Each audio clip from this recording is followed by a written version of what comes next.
which would require a means of communication faster than the speed of light. This made a certain famous quantum physicist very grumpy. His name was Einstein, because his entire theory of relativity was based on the fact that nothing could travel faster than the speed of light, only 86,000 miles per second. This experiment seemed to prove that things could go faster than the speed of light, which would mean his entire life's work was thrown out of the window. That's just one idea about what's going on. And that's an idea where we've got that these two electrons are separate from each other. But what if they weren't separate from each other in reality? What if there was another level of reality where those two electrons were actually the same thing? What we're getting is two views on the same thing, a level of reality where it wasn't that these two electrons were connected, it was that these two electrons were actually the same thing. And they postulated this particular level of reality was called the morphogenic field. We might hear it called the M field. A level of reality where everything is one. Now, if you studied any ancient teachings on the planet, you've probably come across the idea of there being a level of reality where everything's one. A lot of people are saying that quantum physics is the 21st century's mysticism, and that much of what's coming out in quantum physics has been said for thousands and thousands of years before. It just wasn't proven by science. So what we're talking about here is, imagine let's say in a room you have a fish tank, an aquarium, with a fish in it. That's a fish, by the way. Again, this is why I'm an NLP master trainer, not an artist. An artist wouldn't need to tell people what the picture was of. And we had a camera pointing down that end of the tank, and we have a camera pointing this way. And in another room, we have two TV screens.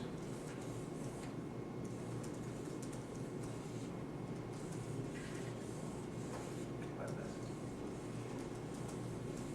And you've got two pictures of what appears to be two separate fish.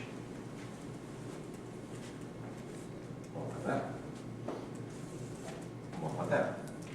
And you're looking at these two fish. Then you start to realize, actually, these two fish seem to be communicating with each other in some way, because there's a relationship between the way that they move. When this one moves in a particular way, this one moves in a particular way. It's a different way, but there seems to be some kind of relationship between the two. So you think these two fish are communicating with each other. But really, in the other room, there's two different views of the same fish. And that's what we'll be talking about with the morphogenic field, the level of reality where we're all one. Now you see a lot of examples of that. Like if you've ever been snorkeling or scuba diving, you see huge shoals of fish that, they'll be swimming in one particular direction and suddenly all the fish change direction all at the same time. You ever seen that? Or you might have seen it on TV or in movies. Now, if we all wandered around in a group, and then one of us decided to change direction quickly, and we all did the same thing but it's in different directions, we'd all bump into each other, but the fish don't. Or you see like flocks of birds flying, and they're flying in one direction really fast, and then suddenly they're off in a different direction. How do they communicate with each other that quickly? Well, one of the answers to that is the morphogenic field. And there's a number of different examples of that I'll talk to you about. So anybody here heard of the 100th monkey syndrome? Yeah, people heard of it. This is 100th monkey syndrome. It comes from some anthropologists that were studying monkeys on a remote island. And what they were doing is feeding the monkeys. So they fed monkeys sweet potatoes, and they dropped them on the beach. And the monkeys were going to eat the sweet potatoes. But one day, one of the scientists took one of the monkeys by the hand and taught it to wash the sweet potatoes in the sea to get all the sand off them. Which was really great, because now they weren't eating sand.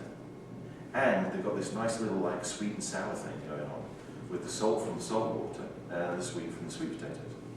So he taught one monkey, and this monkey, once he tried it out, taught another monkey, then another monkey taught that, until a whole series of monkeys were all doing the same thing. Strangely, some anthropologists on the other side of the planet, not connected at all, who were researching monkeys, suddenly found that all the monkeys at the same time, bam, start going and washing the sweet potatoes in the sea. How does that happen? It appears that these monkeys are communicating with each other across the other side of the planet. Well, one way that they could do that is via the morphogenic field of monkeys. So there's an idea that each kind of like race on the planet, each kind of group of people on the planet, each kind of animals on the planet have a morphogenic field that builds up. So here's another amazing thing about morphogenic fields. Bees. Now I don't think most people would think that bees were intelligent. You've just got a single bee, it doesn't seem to act that intelligently. I don't know about you, but bees when they come into my house can't even find the window that they came in through. Because what they do is they keep bumping into the glass, and then do they learn from it? No, they bump into the glass, then they back up a bit, and then they bump into the glass again. It doesn't seem to be that intelligent. But when you get a bunch of bees together, they act very intelligently. Like, I don't know if you know this, but bees in a hive can maintain the temperature in the hive to within 0.1 degrees Fahrenheit. If the hive gets too hot, bees go out of the hive, they go and get water on their fur, they can bring it back into the hive, and the other bees flap their wings like this, evaporate the water and take the temperature down. If the hive gets too cold, some of the bees block the holes in the side of the hive, and the other ones move around really, really quickly, and it increases the temperature in the hive. And they can do that and maintain the temperature in a hive to within 1/10 of a degree. That's pretty intelligent. I mean, I've been in hotel rooms which have got highly computerized air conditioning systems, and they can't even control the temperature within 10 degrees, let alone 1/10 of a degree. Now, so some scientists are researching bees. So the bees that are in a hive. That's the bee hive, by the way, just in case you want to know. And what they did was, at the beginning of the day, the bees go out and go and do their work, collect their honey, get their pollen, all this kind of stuff.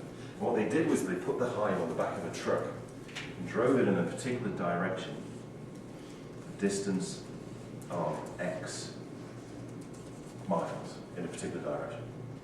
And at the end of the day, the bees come back and the hive's gone. So they fly around and find the hive. The next day, bees go out to get their pollen again. Scientists put the hive on the back of a truck and they move it again in the same direction, but this time they move it a distance of 1.1x. The bees come back, the hive's gone. They fly around to find it.